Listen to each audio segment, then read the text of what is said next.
Well, welcome back here on this week's Wine Wednesday. So we're going to see how one winery in Newburgh is pairing wine not with food necessarily. Maybe they are, but with classical music. I like that. How cool is that? It's a unique approach to composing a wine. Each wine at Bells Up Winery matches the piece of classical music that it's named after. How wild. Dave Spector is the winemaker and owner of Bells Up. He also happens to be a French horn player. So Bells Up. There's it the makes connection. sense. I You see get it now. You have to have a shtick. This is ours. Yeah. Awesome. No, I think this is very cool. So you've played French horn for decades. I played for 20 years. And originally had a normal job, I guess, right? You were I guess as normal as any job. doing yes. tax stuff, right? So how did you go from that to a winemaker who pairs his wines with pieces of music? Well, as you said, I was a tax lawyer for 10 years. My wife and I lived in Cincinnati, Ohio. I was also a French horn player for 20 years prior to that.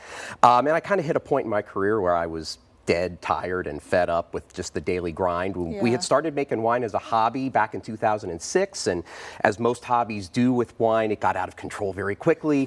But it was a visit to the Willamette Valley back in 2008 that sort of convinced us that we might be able to do this professionally, and so we started down that path soon after, and we now have a wonderful little 10-acre spot down in Newburgh, and been open since 2015. We are by appointment. We take one group at a time.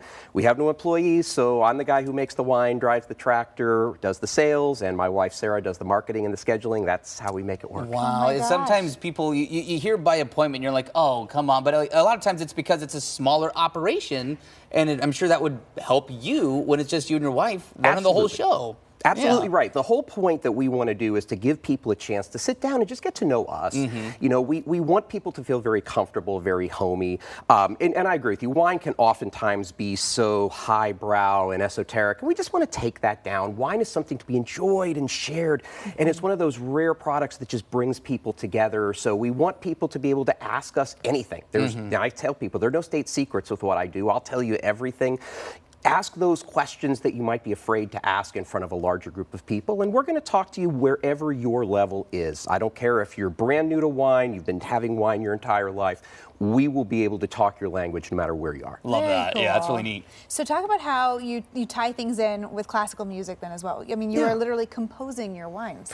Absolutely. So, you know, I don't have to tell the audience that there's 800 wineries now in the Willamette Valley. And one of the biggest things I think that we approach it with is saying, how do we get people to connect? And not just with us, but with each individual wine. And so, leveraging my background, I came up with the idea of giving each of our wines a specific personality based on either a piece of music or a composer, just something that really captured the feeling of what that wine was all about. The only other requirement is that it had to have a lot of great French horn parts in it. So of all the wines on our list I've played, there's only one of them that I haven't played. But other than that, they all really capture that theme. And when folks are here, at the winery, I talk about what it is that drives that inspiration. Every wine I do has to have that specific feeling behind it. We have on our website, we have a Spotify playlist so that people can log in and kind of just get that feeling behind what it is that we're composing. That's so fun. I don't know much, admittedly, about classical music, but I did talk one time with somebody from the Organ Symphony, and I learned in that short amount of time that people who play the French horn have just they're a different breed. They're a different breed of a musical person. So with that in mind, how did you do this with the wine? What are some of the names, and why did you choose these specific songs to go with these wines? Sure. So probably the best example is our sparkling wine, which is brand new for this year. It is called Joy, after Beethoven's Ninth Symphony, Ode to Joy. Now, like you, I don't expect most of the folks that come to know the majority of the pieces that I've named the wines after.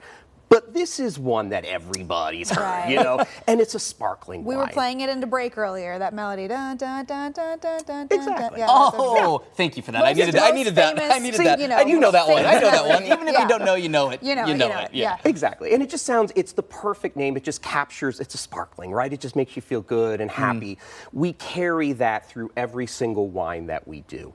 And the nice thing about Joy, too, is it's made from a grape that is very, very unusual. In fact, we're the only ones ones in the Willamette Valley to have it. It's called Really? Seyval Blanc. That's Seyval, and it's a grape that you normally find in the Finger Lakes in western New York. Oh, interesting. But we saw it in Ohio, where we used to live, Michigan. It grows really well in colder weather climates, so we knew it would do very well here. And it's just nice to have some varietals that other people don't have. You know, the valley is full of Pinot Noir, it's full of Chardonnay, and that's all wonderful, but it's also nice to have some things that can grow here very well and just be a little bit different. Always fun to spice it up a little bit. Can we Yes, pop? I'm so absolutely. intrigued by these grapes. Got to get the pop. There we There go. it is. The other sound of joy. We should have queued up the music to start right there. But that's so fun. So we talked about the fact that it's you and your wife running this operation. You produce about 600 cases a year, which is boutique wine to the max. We actually call it micro boutique. We're too small to be boutique. Oh my gosh. Micro boutique. So does that give you just a different kind of intention and care with each wine? 100%. Like the small scale kids, really right? allows us to handcraft very specifically each wine. We can really get down to some of the really minute details, which means our quality can only get better and better as time goes on. We really have no interest in growing much beyond where we are. We like the idea that everybody that's ever bought our wines are people that we have met, and we want to continue that. We really focus more on building relationships with every customer that comes in. So that really, and the bigger you get, the further away you have to get from being that personal. So where we are is where we like to be. It's where our customers like us, so there's no reason to make any changes. Oh, that's awesome. This That's looks awesome. lovely. Here, you got to give this a little sniff. Now I feel like I need to plan a trip to the Finger Lakes. Ooh, that smells phenomenal. I know. You That's said you were in fun. Newburgh, 10-acre lot. Where exactly are you at? So we are on Bell Road, just above the hill from the Allison Hotel. We have a small little pole barn where we have our barrels, we do our tastings. We have this wonderful south-facing view across the Willamette Valley, one of the best views in the region, hard to beat. And when the weather allows it, we do our tastings out on the back porch. And as I said, it's just me, so just nice and intimate, and just relax and enjoy the wines. Oh, that is so cool is cool. that? Okay, one more question, Dave. Do you ever bring out the French horn during a tasting? I get asked this a lot, and Yeah. I have to say, you wouldn't want to hear me play anymore.